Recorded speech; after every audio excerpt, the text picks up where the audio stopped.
All right, I'm here with Jeff from Microsoft Xbox Canada. We're going to talk a bit about Halo Reach. So tell me, what's the deal with Halo Reach? How have you improved from Halo 3? Well, Halo Reach is brand new engine to start. So graphics look incredible, textures look awesome. What they say about it to compare it to Halo 3 is there are more polygons in an assault rifle than there was in a Marine in Halo 3. So it looks incredible. So you have that awesome engine to work with, and you have the next evolution of Halo multiplayer, which the Halo franchise is known for. We're here playing the beta, which is going to launch on May 3rd.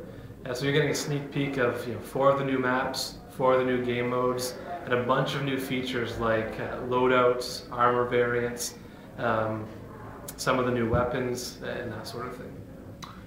The first thing I noticed, because I played Halo, I used to play Halo 2 for 6 hours a day. I mean, yeah. This is like the game. It was Xbox Live, like, pretty much. The first thing I noticed was you changed the melee button to right bumper. What was the decision with that? Because it totally disoriented me.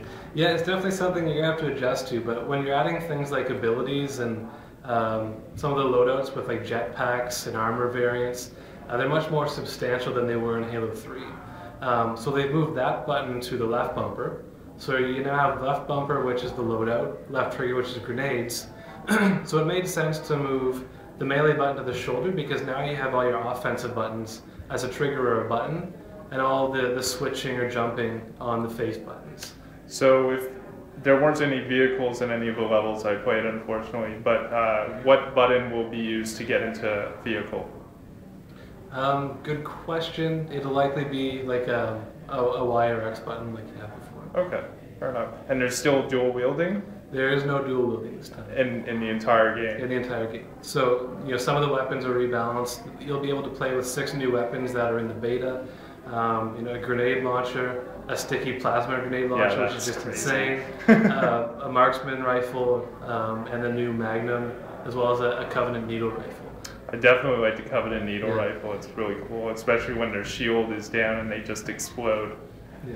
So even though you can't dual wield, there's more than enough new weapons and new abilities that I think gamers won't miss it when they get their hands on it. So there aren't any vehicles in the beta, but are there new vehicles that we don't know about? Can you hint at something like that? Yeah, so there are new vehicles. They're not going to be in the beta, and we're going to kind of hold on to those until closer to launch. Maybe something like a Pelican? I don't know. Yeah, no one knows. Another thing, the loadouts, which is a big deal. I mean, you have something now which essentially is a temporary bubble shield. The one thing I noticed is that when you use it, I mean, you're a sitting duck pretty much. Is your shield that has been depleted actually going up while you're in that position of using? Yeah, so there's different loadouts for Spartans or Elites.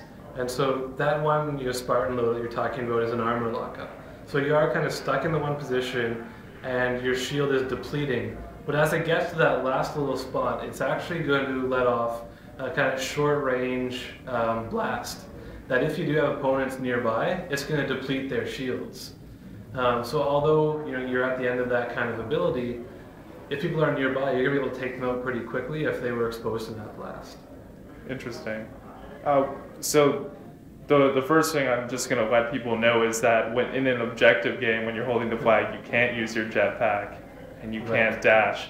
Is there any type of variant in custom games where that would be enabled? Because I just have this vision of like people playing a jetpack game with Oddball, that like people flying through the air would be really awesome. Is there anything in the... Well, it won't be like that in the beta.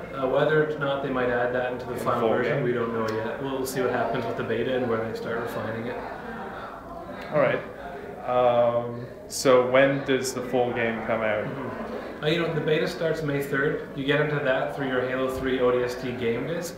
As to when Halo Reach, the final game comes out, it comes out fall 2010. Fall 2010. And one last question: the assassinations.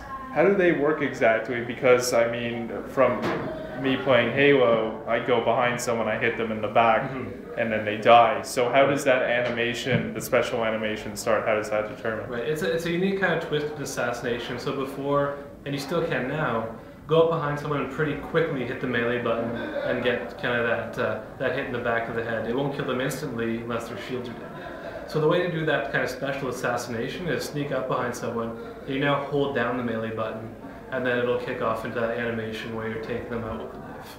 Are you vulnerable to other enemies? You are, yeah. So you have to, balance it, be willing to take that risk, because when you're doing that more elaborate assassination, someone could very well come up behind you and assassinate you, or be shooting you from a distance.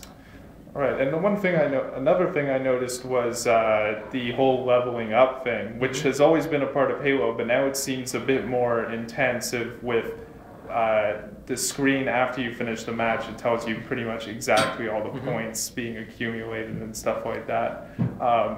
Is this another way of showing true skill, where there will be no more top ranked players playing against mediocre players? So there's a couple things on that. So there is, the typical ranking system that you expect from Halo, where you're going from private to corporal and that sort of thing. On top of that, you're getting awarded credits for doing, getting medals in the game or doing challenges over Xbox Live, and by getting those, you'll get credits, and you can use those credits to buy different types of armor variants, and there's going to be a massive number of those. We get to see some of them in the beta, but not all of them, and so you can totally customize how your Spartan looks. But then you will have, in the arena mode, a bit of a league kind of format where people do get specific rankings if they play a certain number of games over a day, a week, a month. And then they are put into different divisions, so you can see where you stack up against the best people in that division and see where you sit in the world. And there's still going to be all the things that we know from Halo 3, such as the footage editor and...